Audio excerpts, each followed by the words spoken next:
Good day. Ay, mag-aasa tayo. Turuan ko kayo kung paano mag-asa. Ito ang gamit naming hasaan. Silicon carbide. Norton. A dual grade quartz and fine. At saka, ito yung ginagamit kong pangpakinis. Nasa 3,000 grit. Ayun, 3,000. Ganyan muna natin para tanggal yung talim. Oh, yan. Yan yung bevel ko. Hindi na maano yan, makayuwa.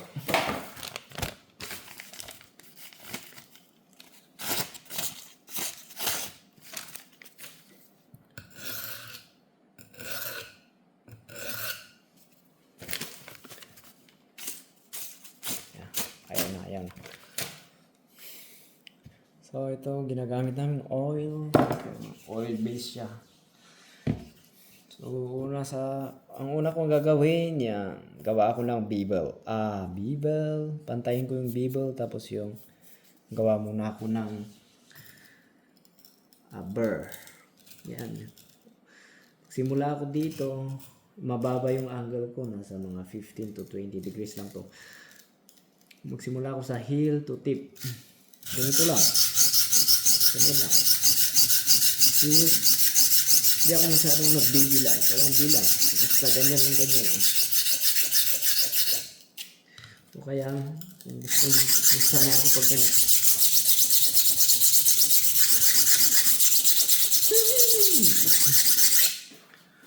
Burr.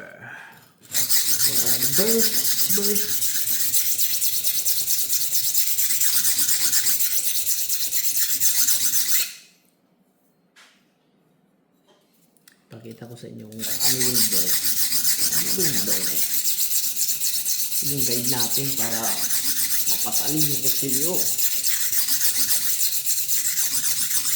Ang goal natin makakreate ng perfect apex or nearly perfect na edge. Woohoo!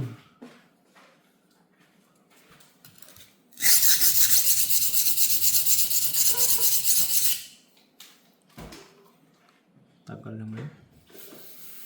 Tagal naman ito.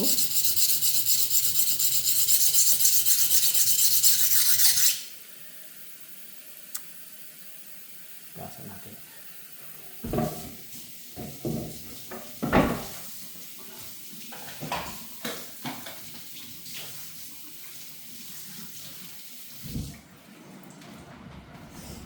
Paper towel. Habang nag-aasa, magkape-kape. Ayan yung burr.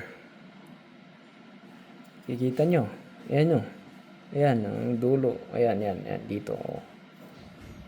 Ayan yung unang gagawin natin. Gawa tayo ng burr. Tapos sa kabila, wala dito. Sa kabila. Wala dito. Kasi ito yung hinasa natin. Ayan yung bevel ko. Ganyan pala yung bevel ko. Nakagawa na ako ng burr sa kabila. Ngayon sa kabila naman, gawa tayo ng burr. Sa kabila. Kita ba?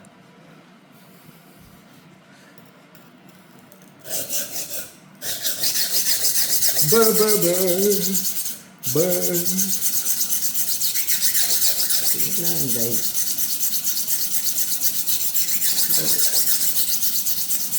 Ano ito?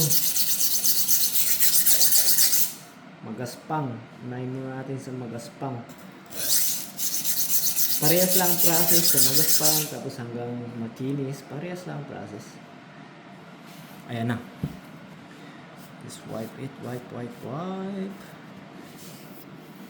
Mas maganda yata paghugasan.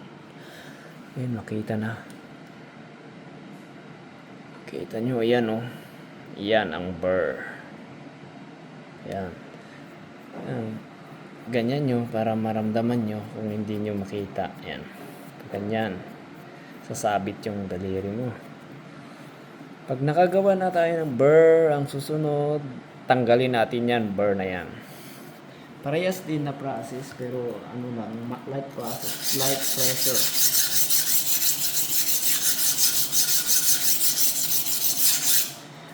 Ganyan lang. Hindi lang tayo nang hihula. Tapos feel the burr kung wala na. Wala na dito. Wala na. Ganyan lang pag nasa. Gawa ka ng burr.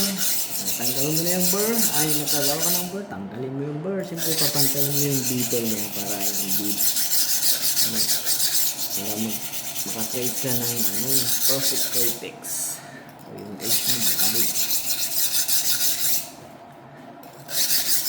Light lang pressure. Pwede kang ganyan, eh. Ayun. Ganyan lang. Ganyan lang.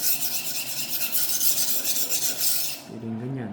Pag matapos na ito, finishing stroke na to, yung ganyan.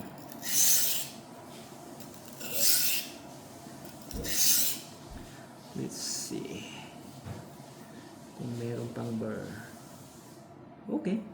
Pwede na. Pag natapos na yan, pwede na tayong mag-move sa eto. Dito sa fine, medyo fine. Nasa mga 400 grit siguro to or 320. Tignan nyo ang edge. Tignan natin. Yan. Wala nang burr. Dito meron pero makonti lang. Dito wala na rin. Yan mo. Feel mo lang. Walang burr dito. Ganon mo. Yan. Wala dito. Tapos pag iganon mo siya, naman mo, wala na yung talim. Ay, matalim na. Sumasabit na. Kumakagat pero magaspang na talim yan. Ito yung susunod.